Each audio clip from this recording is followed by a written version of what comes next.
ვინ იქნება ილიას შემდეგი ოპონენტი? რას იძახის მასზე ტერენს კროუფორდი? არ მაინტერესებს რას ფიქრობს კროუფორდი. თუ თავისი თავის გამოცდა უნდა, თუ მისი უნარების და ტექნიკის გამოცდა უნდა. აქ ვარ რათა ვანახო. ამ ბოლო ხანებში ძალიან მაწუხებს, რომ ძალიან ბევრი მოკრივე გამოდის. ჩვენ საქმეში ერევიან, გვაკრიტიკებენ და ცდილობენ ზემოდან დაგვხედონ. სიმართლე კი ის არის, რომ ძალიან ბევრი MMA-ის მებრძოლი წავიდა კრივში, რათა მათი უნარები გაეტესტათ.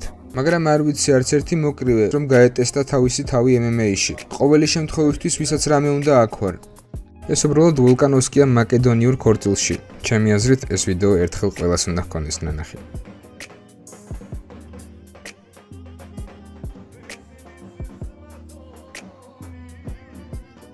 თუ გსურს ვულკანოვსკის საქართველოში ხილვა, მაშინ დაწერე სტრატეგია, თუ როგორ შეგვიძლია ჩამოიყვანოთ ის აქ.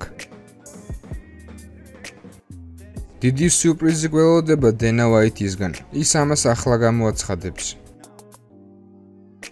დიდი მადლობა ყველას მობრძანებისთვის. ახლა face-off-ებს მოვაწყობთ ფოტოებისთვის. აწარმოებზე შევხვდებით.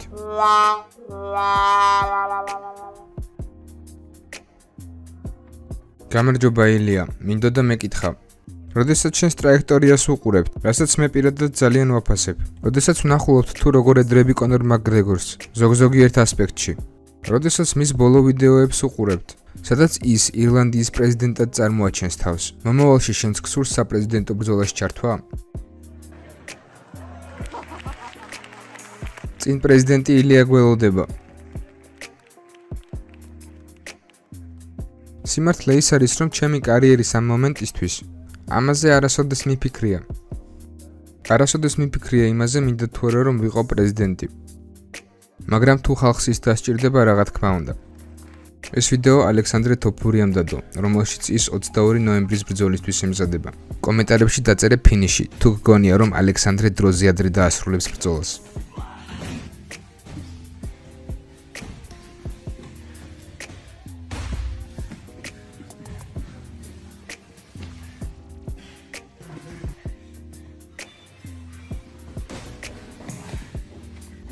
თუ შენთვის ეს ჩემი პირველი ვიდეოა, აუცილებლად გამოიწერე არხი.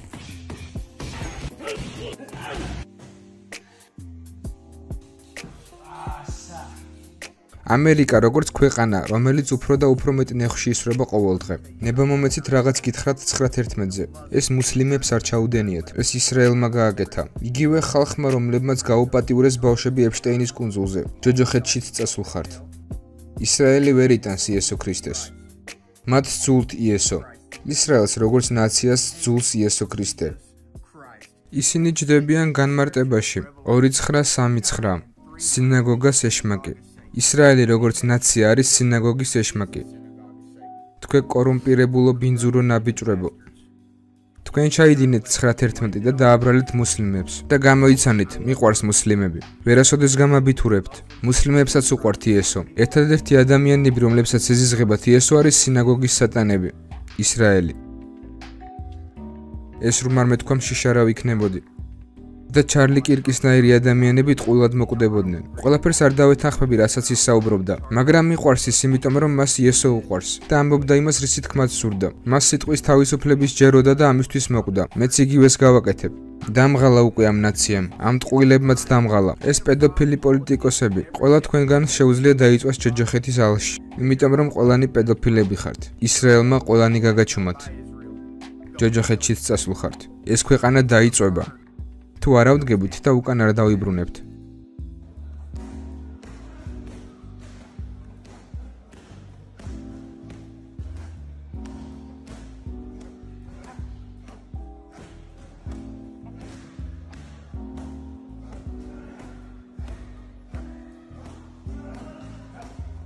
ილია თოფური ამბობს, რომ თუ ოდესმე იბრძოლებდით, ის გაგთიშავდა. პირველივე დარტყმით.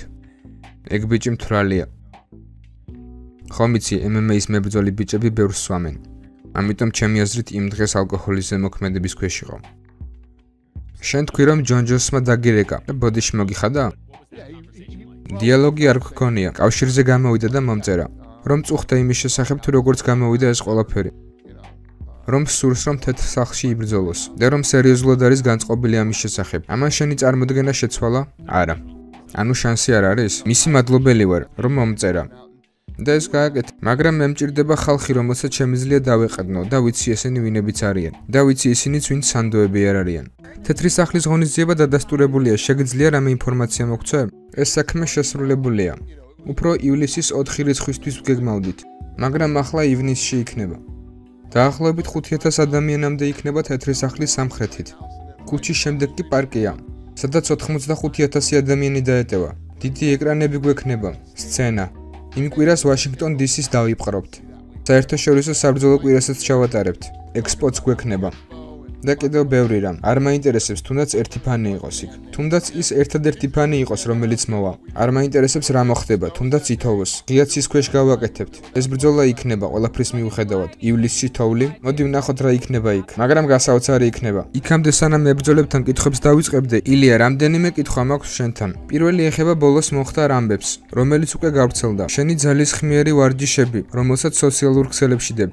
რომლებსაც მებრძოლები წინასაბრძოლოდ იწყებენ სავარჯიშო ბანაკებში. ძალიან ბევრ ესპანელ ფანს აინტერესებს. როდის დაიცავს ილიამ სუბუქიწონის ქამარს? წარმოდგენა არ მაქვს. ჩვენ შუა პროცესში ვართ. ყველაფრის შეთანხმების შუა პროცესში ვართ. დარჩენილი წლისთვის ვალაგებთ კალენდარს. ამიტომ ზუსტ პასუხს ვერ გაგცემ. მეორე კითხვა სანამ მებრძოლებზე გადავიდოდი. ილია, არის რომელიმე სახელი, რომელზეც ფიქრობ? ცარუკიანი, გეიჯი, შესაძლოა პიმბლეტიც? არც ერთი. სიმართლე რომ გითხრა, არ მაქვს სახელი, საერთოდ არავინ. მადლობა. რაც ყველაზე მნიშვნელოვანია, კარიერა დაასრულე? არა, არ დამისრულებია. აქტიურად ვარჯიშობ კვირაში 5-ჯერ. და UFC-ს ნარკოტესტების სიაში ვარ. შესანიშნავია და რა არის შენი სტატუსი თეთრ სახში ბრძოლისთვის? არ ვიცი, ეს ჩემი კონტროლის ქვეშ არ არის. ღონისძიებისთვის ვარჯიშობ და მზად ვიქნები. ეს არის ჩემი მიზანი და განზრახვა, მაგრამ ყველაფერი ბოსზეა დამოკიდებული. დღეს ჩვენ შონ სტრიკლენდთან ერთად ვარჯიშობთ. ჩემი შემდეგი ბრძოლისთვის ვძლიერდებით. ახლა ხანს გიგანტ ადამიანს ვებრძოლე. ცდილობ ბევრი ტვინის ტრავმა არ მივიღო.